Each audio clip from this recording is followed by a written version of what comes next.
Welcome, welcome, ladies and gentlemen. This is Kuma, and this is going to be the first episode of Dealing with Cheese.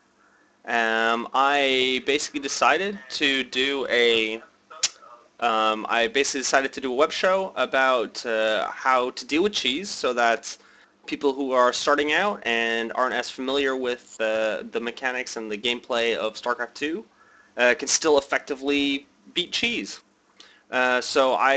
I've been playing some games, and I found this game, which I played, which is going to be dealing with 6 to 8 pool. Um, so basically, the reason that I've chosen to do one dealing between 6 and 8 pool is because the response when dealing with these pools is very similar. Um, when you get to a 10 pool, it's going to be slightly different from when you deal with a 6 pool. So in the bottom left here, we have Esco, who is going to be our Zerg perpetrator, who's going to try and get into my base secretly by doing I think it's an 8 pool he tries. And of course, up in the top here is me.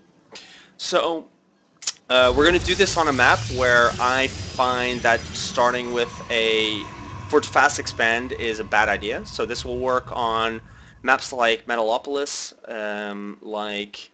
uh, Shatter Temple, not Lost Temple. Lost Temple as well, but Shatter Temple. And in my experience, Coral Compound is one of those maps. Basically, the distance between these 2 points is too big, really, to effectively wall off before a 7 roach rush can come, or something along those lines. So as we can see, he has gone for an early pool. Now, at this point, I come into his base after my pylon drops and scout that, and you have to really look at the drones because maybe his pool is up here and you don't see it right away. So you really need to effectively look at his drones. Actually, I don't think I am doing this. Let me see. No, apparently I am. Okay, so I am looking at his drones, and if you see any less than really 10 to 12 drones, so I'm at 13 SCV, so realistically you should see about 13 drones. If you see less than that, you know that he's probably gone pool, which of course in this case he has. So as soon as you scout this, you should scout this. Oh, and I of course don't look.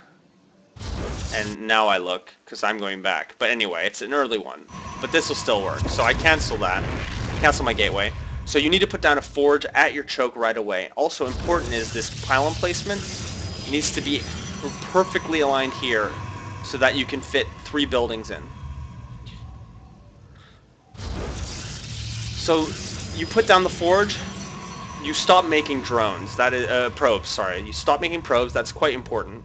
As if you don't stop making probes, then you just maybe don't have enough money to do this perfectly.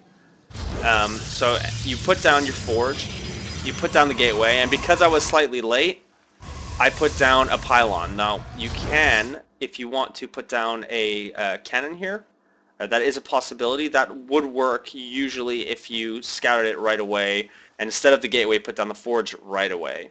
Then you can put a cannon here, and then you still have walled it off. Only one Zergling can hit it, as you'll see in a moment.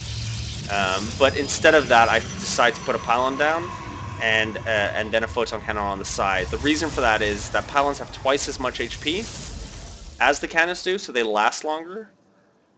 And but you want to put the cannon there if you can, because then you don't supply block yourself when you kill it off.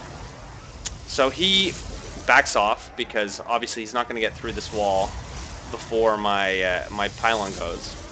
And from this point on, there are a couple possibilities.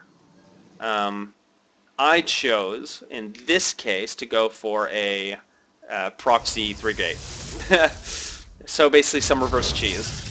The reason for this is that, as we'll see in a moment, Zergs think, blocked off, can't come out of his base, maybe one Zealot, one Stalker at a time. It's not really going to threaten me, so I can expand, which he is doing right now. This is usually fine. Not fine. Obviously, they're still behind because they're going to be behind on drones, although not that much. Actually, no, he's caught up by now. But oh yeah, I did stop making drones because of this 3 gate. So he would still be slightly behind on drones, but effectively this is still fine. Now I get a little lucky because he doesn't scout it. Even if he scouts it, you can put a pylon here, you can block this off, and this is still effective because he has put down his hatch. He doesn't have anything. He doesn't have roaches on the way. He doesn't have any defense apart from these Zerglings, and Zealots just deal with Zerglings extremely, extremely well. So I'm just going to fast forward this because this is just going to be me building Zealots, as you will see. Lose one.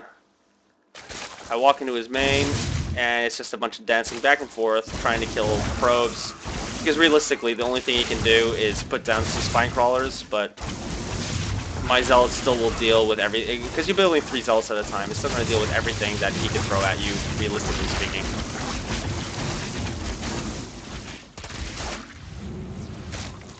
And so, see, he tries to put down a spine crawler. I have that many Zealots. Not really going to matter anymore, is it? And there we go. And that's the end of it. And he leaves the game. So this is episode 1, I guess, of dealing with cheese. And I hope you enjoyed it. And I will try and do one of these about once a week, if I'm going to be able to. I think I'm going to do one on stopping 2 gate. So when Terran goes 2 gate, sorry, two racks. When Terran goes 2 racks, and I think I'm going to try and do one as well on the 2 proxy gate timing. So yeah, we'll see how that goes, and I will see you guys next time.